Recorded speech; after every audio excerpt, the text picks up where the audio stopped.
You're sneaky. You came in the back way. We'll wait for them to get here.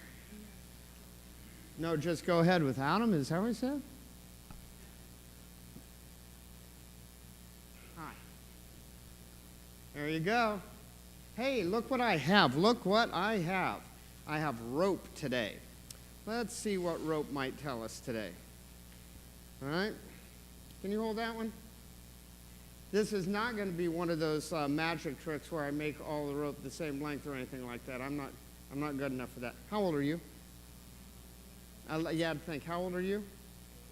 Okay, I'm going to let him hold that, all right? This one goes to you, and I have a question for you. This is a kind of a longer piece of rope than they got, and it's kind of, it is thinner. Oh, you are good. Here. Now, let me show you this rope. See, it's got a little red, and it's got a little white, it's got a little blue. It's not like an American flag, though, obviously. Do you know what? I measured something from this red one right here on this side to that one. Here, you got to look at this. From this red one all the way over to this red one right there. If that equals a year, 1 year, if that's symbolic of a year, how much rope do we need for the whole time America has been a country? Well, okay, a lot. That's kind of a generic answer. That doesn't count. All right, so if that much is 1 year, spread out how long you think it is until, we've told the whole story of America in rope. What do you guys think? 2,000 years for America? Okay. That'd be a lot of rope, wouldn't it? All right, so here, you hold the big chunk. You want to put that in your pocket? There you go, all right? And, okay, so here's the beginning of the country right here. You guys unwind that rope until we have all of American history, if this much is 1 year. So how much rope do we need? Is that enough right there? No. So unwind some more. Keep going. Keep going. Are we there yet? Is that the length of America? No? Well, then unwind some more. Yeah, okay, all right. Is that enough? You think we need the whole, whoa! Think we need the whole rope? You think we need the whole rope? You're absolutely right. This is actually the length of our country, if that much is a year. That's the length of our country. That's how long America has been alive. All right, now, all right, we're going to put America down. I mean, just the rope down. We're just going to put the rope down. Look at the rope you have. Look, if that long is 1 year, how old are you? How old are you? You're how many? 4, 3. You have 3 up. All right, 3. So you would be 1, 2, 3. So here's your life. This is the length of your life so far, Wade. You're this long compared to how big America is. You're just this much. That's kind of cool. How old are you? You're 11? Okay. So 1, 2, 4, 6, 8, 11. That's you right there. That's you right there. From here to the end. That's you. And you're like a little less than that, right? Look at that. That's kind of cool. That's kind of cool. You guys, let's go this America thing. So America is the longest one here. So where are you in this? I mean, there's a lot of history going on here. How important are you to this big history? You're kind of little, aren't you? You're kind of this in the middle of a big thing, right? Do you feel important if you're only this big and the rope's this big? Do you feel important? You do? That's the right answer. Oh, I always go to you for the right answer, no offense. It doesn't seem very important if you're just this big of the big picture, and yet Wade just got it right. Is he important to the big picture? Yeah. Here's what's really funny. All right, so if that's a year, show me what today would be. If this is a year in between my fingers, where's today? It's like just one of those little, like, knots, right? One of those little tiny things. Okay, so if you're having a really good day, you guys having a really good day? Did you have a day off school this week? Is that a really good day? Friday and Monday? Oh, you guys are like part-time students, all right? So those were good days. That was kind of fun. right? You get a day off school. Okay, but in the scope of the big picture, who cares? Answer that question. You do, because those days were important to you. You got a couple of days off school. That's kind of cool. All right. Here's what gets me, and this is what I'm going for. See how much, can you pick it up? Thanks, Malachi. That's a lot of little stuff to make one big thing, right? Do you know what God can see? He can see everything. So if you're having a good day, where was our good day? Was that over here? It's right there. It's right there. That's our good day. And that's Monday, and that was Friday when you guys had off school. God can see that kind of detail, even though the picture's really huge. And you know what else God can see? So what if on your good day you had a bad moment? Just a bad moment. So there's your good day. That was Monday when you're off. But your mom said you had to clean your room since you had extra time. So you should see the face, all right? So mom says you have to clean your room. You're like, but it's my day off. She says, don't talk back to me. Ooh, now we have a bad moment going on, right? Guess what? I can't see it. But God can. God can see that. Can you see that little tiny thing right there? Yep. God can see that little stuff, even though we're looking at big stuff. It's huge. And God can see, where's Monday? Whoop, right there. Yep, and there's Friday. And there's that little tiny moment when it wasn't so good. And God can see it, and he cares. I think that's really cool. I think that's really cool. All right. That's you, right? That's you, right? Okay, I'm going to give you that rope. Okay, do you want you? Do you want you? No, you don't have to take it. All right, can I pray for you guys? God, thank you for caring about big things, but little things too. Thank you for noticing. There are so many people around, and yet you know each one of us by name. And you care about us, and you care about the little things and the big things. Thank you for being that kind of God. Amen. All right. Thanks, guys.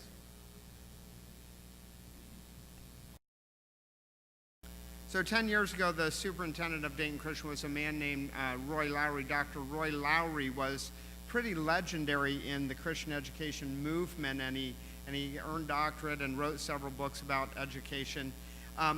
Roy Lowry said something to me summing up what I do for a living in one sentence. He said, high school kids tend to see the world through a 72-hour window. The last 24 and the next 48. And our job is to lengthen that window. Okay, that was 2 sentences, wasn't it? All right?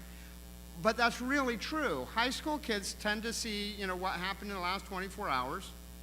And they tend to see life on, so what are we doing this weekend? And that's how they view life. And it's our job to lengthen the window. I see it play out every single day when they go to their locker at the end of the day.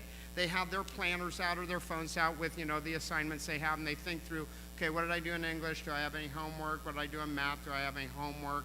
And they pull their books and put them in the book bag and their notebooks based on what we did in the last few hours, based on what's coming up in the next few hours. And if they're diligent students, and many of them are, they say, oh, but I have a physics test on Friday, and so they take that book home too, so it projects out for a couple of days. That's how high school kids see the world. But Dr. Lowry said, our job is to lengthen that window. How did they get to this point? What's the history before today that gets them to today? We need to show them their heritage, both as Americans, as Christians, as humans, as family members. What got them to today? That's their heritage. And we need to then project what's their future. The decisions you make today, you're sowing seed for a harvest of later. And you need to lengthen that window for them so they don't make dumb decisions today that get them in trouble tomorrow. They need to see the bigger picture. And it's like, how can a man earn doctorate? How can you sum it all up so beautifully? Last 24, next 48, 72-hour window, lengthen it. That's pretty good. We've been looking at Isaiah chapter 40, and in Isaiah chapter 40, there is this moment where Isaiah says to them, do you understand your heritage? And do you understand how where we've been in the past really directs where we are in the present and projects the hope into the future? Before you turn to, or as you're turning to Isaiah chapter 40, I wonder if you have pushed that heritage instilling button with the people around you, with your kids, with your grandkids, with your great-grandkids, with the neighbor kids, with anybody younger than you. Have you told them your stories? Have you told them about what it was like to be 17 when you were 17, because you're not anymore? Have you told them what your town looked like back when you were walking around the streets of Versailles or Pickler or Troy or Covington? Have you told them, oh yeah, and there used to be a store right there. It's not there anymore, but here's what used to be here. Have you told them what it felt like to be you when you were their age? Have you intentionally given them a sense of heritage? Have you projected for them, hey, it's not always going to look like this town, this area, our nation, your family, you, it's not always going to look like this. Have you projected that sense of destiny for them? It's a good thing to do. I think it's critical to do. And Isaiah does it in Isaiah chapter 40. We've been looking at Isaiah chapter 40 for weeks, and we have 2 more weeks, this week and next week, and then I'll leave it alone and go someplace else. But in Isaiah chapter 40, you remember the audience. This is an audience that is in the middle of 300 years of exile, which means if they're in the middle of it, it's been so long since good was part of the equation, they don't even remember what hope looks like. And it's been so long since good was part of the equation that they cannot perceive where peace might come from. It's been so long since good was part of the equation. Joy, the concept of joy, they don't even know if that's in their prospect because it's been that long. So when Isaiah is trying to communicate to them that there is a Redeemer coming, and eventually he will be known as Jesus, it will be God on earth, God Emmanuel with us, he goes to a metaphor to try to help them understand what they do not have the capacity to understand, and that metaphor is in verse 11. We've looked at it in detail. Just want to remind you of it. Verse 11, Isaiah writes, he tends, the Redeemer, Jesus, he tends the flock like a shepherd. He gathers the lambs in his arms. He carries them close to his heart. He gently leads those that have young. And then for the rest of the book, he goes to these rhetorical questions. Questions that you're not supposed to answer because they're so obvious. The answer is so obvious, and through those rhetorical questions, he helps change their thinking so that they can even think in terms of a Redeemer.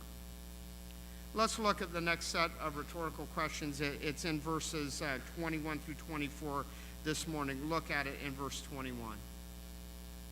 Do you not know? Have you not heard? Has it not been told you from the beginning? Have you not understood since the earth was founded? God sits enthroned above the circle of the earth, and its people are like grasshoppers.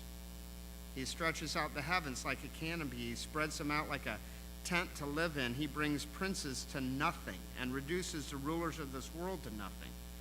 No sooner are they planted, no sooner are they sown, no sooner do they take root in the ground, then he blows on them and they wither, and like a whirlwind sweeps them away like chaff. You see the rhetorical questions again. I don't know, maybe it's just me, but I like to answer rhetorical questions. Maybe that's the rebel in me. Answer them because you're not supposed to. So here are the questions. Do you not know, implication, about God? Have you not heard about God and what he's like?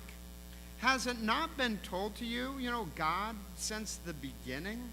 Have you not understood since the earth was founded about God and what he's like? Those are the rhetorical questions. Well, answer the rhetorical questions. Do these people know about God? Yeah, of course. I mean, that's the answer to the rhetorical question. Haven't they heard about God? Yeah. Haven't they been told since the time they were little tiny kids about God? Yes. Do they not understand? Do they understand about God and who he is? Yeah. Pretty easy answers to those rhetorical questions, right? Okay, so let me ask you a harder question. So who told them about God? What? Who told them about God? Anybody anybody got an answer? Who told them about God? Who told them about God? Who's been telling them since they were little kids about who God is and how he operates? Their parents. Their grandparents. The community of believers has been telling them the stories. Might I remind you that this is a community of people who are in the middle of 300 years of exile, and their exile is their fault. So they're in the middle of kind of a punishment from God, and yet they continue to tell their children and their grandchildren and the people that live next to them, they continue to tell about God. Every Sunday when we come together, here's my goal. I want to give you something to walk away with. I want to give you something that on Tuesday, maybe you go, I was thinking about what Greg said on Sunday. I want you to have takeaways that last into the week that will equip you in your life of faith. All right, so here's your takeaway. In the middle of 300 years of exile, in the middle when they don't have a lot of hope or peace and they don't know if joy is in their future, in the middle of when they can't picture where the Redeemer might come from, they're still talking about their heritage with God. Broken people are still talking about when they were in Egypt hundreds of years ago. When Moses went to Pharaoh and said, "You let my people go," that's the message of God. And they're still talking about the Exodus. They're still talking about the Red Sea incident. They're still talking about the Passover. They're still talking about the Promised Land and the spies that they sent in. They're still talking about it even in the middle of their exile. So in the middle of your exile, in the middle of when life gets tough, are you talking about your history with God? That's one of the takeaways. It comes in the form of a question. Now, from here, we have these rhetorical questions, and then Isaiah does something that's really clever. He says, do you not know about God? Haven't you heard about God? And the answer is obviously yes. But in verses 22, 23, and 24, he says, well, just in case you haven't, let me tell you what God's like, even though they know a lot about God. Look at the descriptors that Isaiah gives to them in 23, 22, 23, and 24. Here's who God is, just in case you forgot. He is, verse 22, enthroned. He is a God who sits on a throne. He is above the earth, and its people are like grasshoppers. He stretches out the heavens like a canopy. He spreads out the heavens like a tent to live in. Okay, I don't know about you guys, but I don't really know what stretching out the heavens like a canopy is. I mean, I get the heavens, and I get the idea of stretching it out, but I've never stretched a canopy out, and I never really liked camping that much, and so I never laid the tent out and stretched out the tent, so that doesn't make sense to me. But I do help make the bed on a daily basis, and I know how it is to snap a sheet, right? You take the sheet, and if you get it just right there, and you snap it, and it just and it's like Cinderella, and the birds come and they grab the corners and they stretch it out, and it lays down perfectly. Usually there's a little smoothing out. When I'm making the bed, God takes the heavens from horizon to horizon, north, south, east, and west, and he grabs the heavens and he snaps it and he stretches the heaven. That's how big and powerful God is. I love that. And then it says this, he reduces empires. He reduces empires, the rulers of the world, to nothing. Which empires would those be? If you are listening to what Isaiah is saying in Isaiah's day, which empires are those? The Babylonians, the Syrians, the Persians, the empires that are oppressing them with 300 years. God takes them and he reduces them to nothing. He makes them chaff. He makes them dust and he just blows them away. But notice the description of verse 24. No sooner are the empires planted, no sooner are the empires sown, no sooner do they take root to the ground, then God just breathes on them and they go away. See, the funny thing is, when you're in the middle of the 300 years of exile, the root structure of those empires the last 300 years that seems like really big root structure, like they can't just be taken away. The problems seem so big to us, and they are, but to God's perspective, they're kind of like 3 knots on a rope. They're just a little knot on a very big rope. It's not that they're insignificant. It's not that they aren't a knot on the rope. They are there, and they have knotted up the human chain, but to God, they are just so insignificant because he's so powerful. So here's your takeaway. God sees our exile from a different perspective. It's not that our exiles aren't powerful. It's not that they aren't rooted. It's not that they don't last for a really long time from our perspective. But from God's perspective, they aren't a big problem to untangle, and he untangles them. Now we need to look at one more detail. I don't know if you saw the little insult in verse 22, but it was talking about you, and it's talking about me, and it's all tied up in this. God sits enthroned above the circle of the earth, and its people are like grasshoppers.